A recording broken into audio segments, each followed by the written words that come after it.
Rock Me Like a Hurricane. Right? Scorch. That's good. Rock me like a hurricane.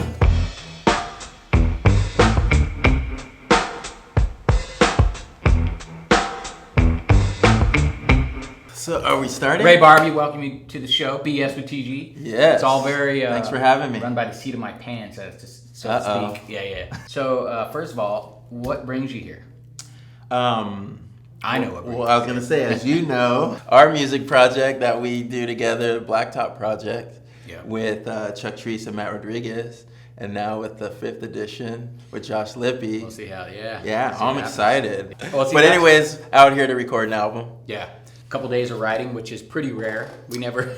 Yeah. We're usually in studio. Yeah, actually, yeah. Like that is a writing. bit of a luxury. Yeah. For the first time, I think we have sort of an idea. Yeah. Sort of I'm excited about a direction. Yeah. I think definitely having some kind of vision and direction really made things just more inspiring. Yeah, completely. And it helps you to stay focused. And I think to be more productive too with your time. Completely. Because you're not floundering around. Yeah. You're like, this is where I want to go and how do I get there? End game is to have an album out in Japan in April, late April, and then to go play the Green Room Festival in May. Yeah. And kind of have that be the release. Yeah, it's like and that. Do a small tour. I mean, it's like that punk thing, right? Where it's like you do the album, but the album serves as the flyer for the gigs. Yeah. Right? Especially nowadays. Yeah. More so now. Yeah, but that was how the punk thing was happening. Totally. And yeah, you're right. All of it's that now. Yeah, now it's completely. Everybody makes their money on the road. On the road. And it's the excuse to get out on the road, right? Yeah, just to try to pay for the recording itself, really. I was thinking about it, and I was thinking of you, and I'm sure skating came first before the guitar, probably. Well, for me, it's funny. Twofold. No, so I'm an MTV baby. Yeah. Right? So 80s, MTV comes out, and I'm in 5th grade. When MTV, it's hard to imagine, but at that point, it was 24/7 just music. Yeah. Right? Not these like reality shows. Yeah. And I just remember seeing like Iron Maiden, AC/DC. All of a sudden, I'm seeing all these rockers ripping. Yeah. And to me, I was like, you had the lead singer, and I was like, okay, that guy's cool. But then when it came time for the guitar solo, I was like, this guy's cooler. Yeah, totally. And that right there got me excited about playing guitar. And so during that time, my dad would take us to, we lived in San Jose, Dad would take us to a record store called Rainbow Records. And each time we went, we could get one tape, right? Tape. So, yeah. Tape. Exactly. Google. Yeah. To find out what that is. I was super excited about AC/DC. So at Rainbow Records, I'm seeing the AC/DC bin, and I'm like, okay, thank you. Each time? Each time. So eventually I got them all. During that time, we, again, this is 5th grade. We're having a talent show. One of the tapes I got was If You Want Blood, You Got It. And it was they recorded a live concert. So when I would listen to that, I would get a broom. Air and broom? just and I was in the concert. I was in the band. Yeah. Because they left all the cheering in. These guys are playing longer solos now because it's live. Yeah. Right? So I'm in that world, right? Talent show comes up, and I'm like, I'm going to do For Those About to Rock. Like air guitar? For my talent show. No, I wanted to get a guitar. Oh, okay. So I didn't know anybody who had a guitar. There was one friend that had a guitar, but he never played it. When I asked him if I could borrow it, he was like, my dad will never let you use my guitar. And I was like, okay. And that was it for my resources, right? That was in 5th grade. Fast forward to the end of 6th grade, the summer going into 7th, that's when I get into skateboarding. My buddy gets a skateboard for his birthday. We usually rode our bikes around, but now he has a skateboard and I'm riding my bike, and I can tell he's having way more fun than I am. Yeah. So I end up getting a skateboard. We go to school starting 7th grade, and we meet a bunch of skaters, and they're like, what did you do over the summer? And we're like, we skateboarded. And they're like, you skate? We skate too. Come hang out with us. Oh, yeah. And anyways, that group of skateboarders, that brotherhood that we got invited into. Yeah. Now these dudes have a punk band. They've got a quarter pipe. After school, we're skating the quarter pipe, and then they're having band practice. I'm sitting in through the band practices, and then after, I'm bugging those guys like, teach me that song. And now I'm actually playing a guitar. Yeah. It's interesting because the desire to play guitar came first, but the accessibility came through skateboarding. That's amazing. Once I got into skating, I played in the punk band. I actually became one of the members in the band over time. Did you guys have a name? Yeah, it was called Retaliation. Retaliation? Yeah. So we would play some house parties and stuff, right? But our one big gig, right, was we opened up for our friend Joe Sibliano. He had a band at the time called Rage. They invited us to open up for them for this gig. It was at this movie theater somewhere in San Jose. And I remember we only had probably 6 songs. And so we opened up, we blew through the 6 songs, and probably within 10 minutes, 5 minutes or something. Minute each? Yeah, they're just, just blew through them. And we're kind of looking around, and Joe's like, do it again. Oh, wait, the whole we played the set twice. Yeah. Did anyone even notice? No one cared. They were just hyped. I mean, dude, we were 13 years old. Dude. 12 and 13. So I think they were just encouraging. Right. Here's the trippiest thing to me. So I didn't have my own gear, right? I didn't get my own guitar until Stacy Peralta bought me a guitar. I was borrowing my friend Mike Griffin. I was borrowing his brother's guitar, but he had this little crate amp. Mike had a 212 PV. Yeah. The whole time we were practicing, I could never hear myself. All of a sudden, I've got this massive amp. Yeah. And I'm just hearing myself. I'm like, oh, that's what I'm doing wrong?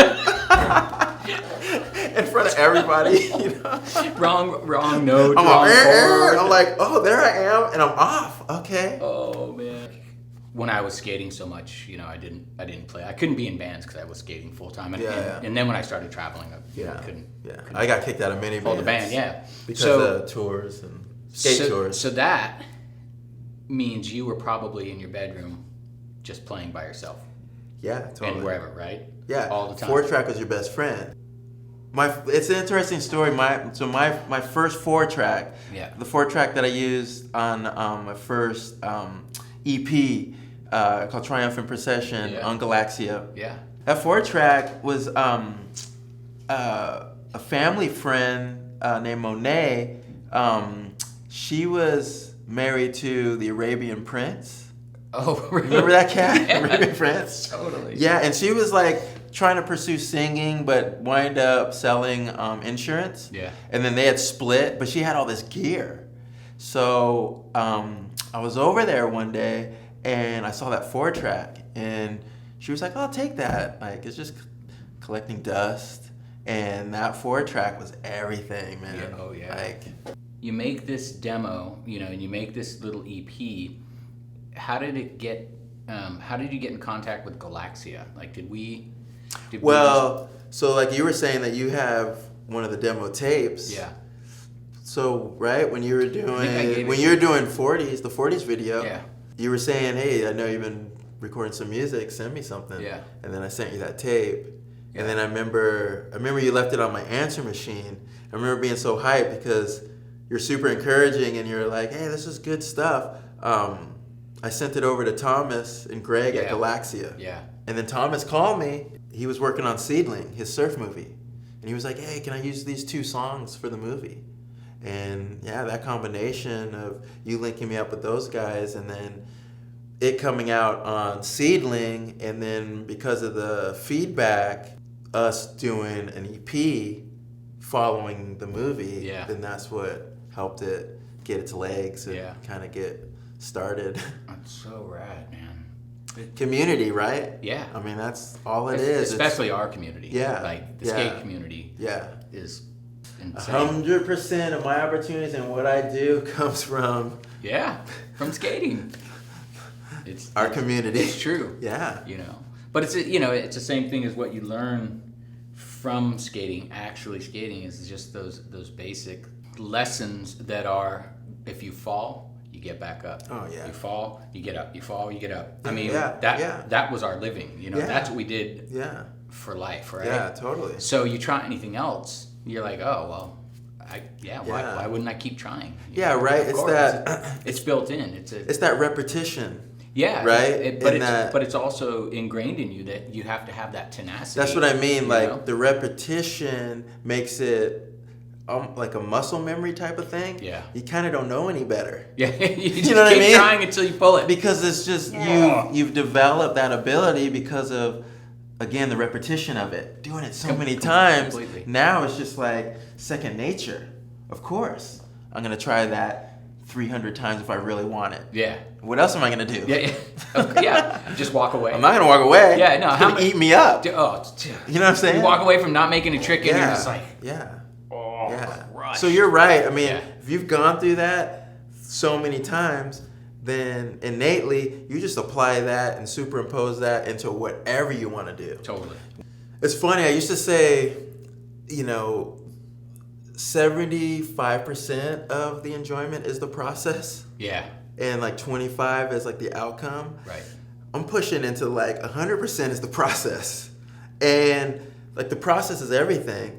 And I know what I'm sure a lot of people can relate to, especially skateboarders, is a big part of that process being fun and enjoyable is that process being challenging, Yeah. right? Like, totally. like if if you're out filming and you get the trick done first try, I mean, obviously depending on the trick, Sure. sometimes you feel like, am I really done? Yeah. Like, Too easy. I think I gotta do it again. Yeah. Real quick, we're gonna play a little game Uh-oh. that the crew around here came with. No, your no complies, right? Ray Barbee, do you know your no complies? Probably not. All right, we'll do it quick. Just the ones I do, I guess. Come on, who's that? Woo! It's shot. All right, for 100. So back there, it's a shot, and that's what you see right there, right? Okay. Wow, dude, who is that? Is that Costin? No.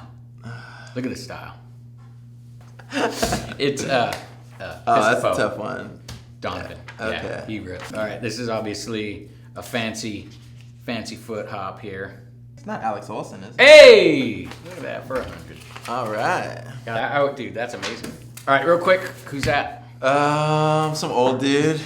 Still trying to make it happen. Had to throw Ray in there, of course, right? And then, Oh, wow. this is a rad photo. Wow. That we found. I was trying to find a good vert photo, and there's like none of you, right? And that's like Yeah, dude. Is that the Right. San Jose warehouse? San Jose mini ramp comp or something. What many people don't know is I think one of the first times I really met Ray was at a vert ramp. I missed the park era. Yeah. And then so when I got into skating, it was that tail end of the backyard ramp Yeah. era. Totally. Kind of thing. So to hop into skating, you quickly got on a ramp Yep. and started dealing with, in a good way. Yeah. It wasn't like a sentence or anything. But, but I mean, if you started skating, you learned to skate vert. Yeah. What happened was the mush ramp, Yeah. I was doing a body jar. To a body jar. Yeah. To a boom. Cracked my wrist. Oh. And while I had the cast, my parents were like, "You're not gonna skateboard with that cast." Yeah. And I'm like, "Okay," but Robert Torres had a backup board for me at his house, and I always hung out at his house after school.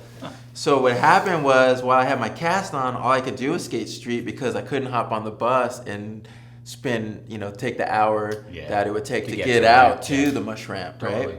Without getting caught.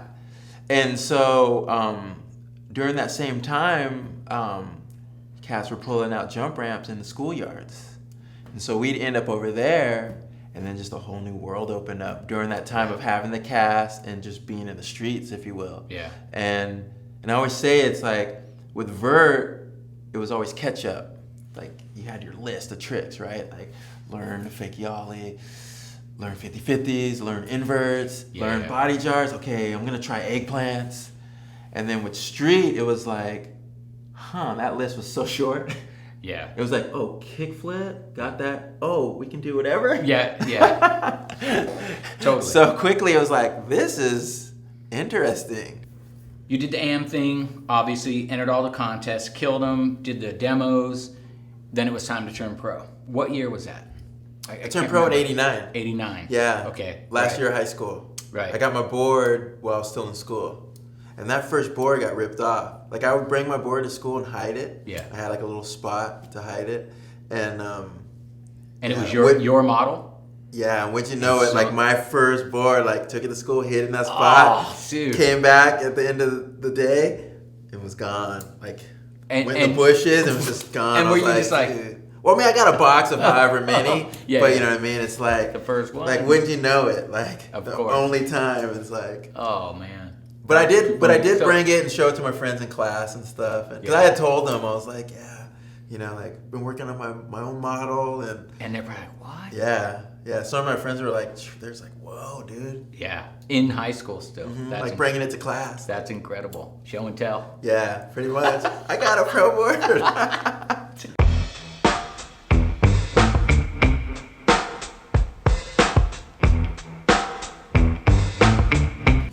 I had one plan. Let me make sure I got this right. I had one plan, right, that I was talking to Tommy about. Okay. Right? But then I was just thinking, and he didn't know that I was going to do this one part, right? Oh man. But I was kind of thinking, what if I gave you 10 seconds to play any song, name that tune, and you see if Tommy gets it, and then he gets to try it for 10 seconds and see if he can guess the tune that you play real quick, and hand it back and forth really quick. Go. Okay. Oh, wait. Rock Me Like a Hurricane. Right? Scorch. That's good! Rock me like a hurricane. Okay, I got it. That was the first song I ever learned. Name this tune in 2 notes. 2 notes. Oh, 2 notes. No, 1 note, What? but 2 strokes. Hold on.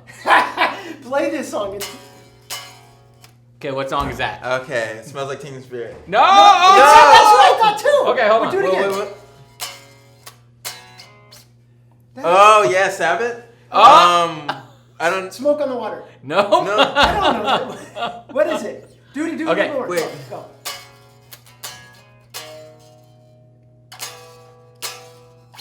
They say he got to go. Go Godzilla? Yeah! Oh, I don't know that Oh, one. man, really? You don't know Godzilla? No, man, who was that Come dude? Oh, yeah. Smith. Shyness is nice. Shyness is nice. Nice, dude. That's so awesome. It's just something you'd like to try. Something you'd like to try. Ask me. I won't say no. Yeah. How could I? Ask me, right? Yeah, Is that the title? maybe. Yeah, it was the Smiths. Yeah, Smith. Yeah. Dude, that's awesome. All right. That's awesome. That was fun, man. Yeah. Thanks Do we have to become a cover band? Yeah. At this point? Thank you guys for hanging out and tuning in. Thanks, Ray. Yeah, That was man. awesome, Thanks for having me. Now let's go try to write a record. Uh-oh. What? Uh-oh.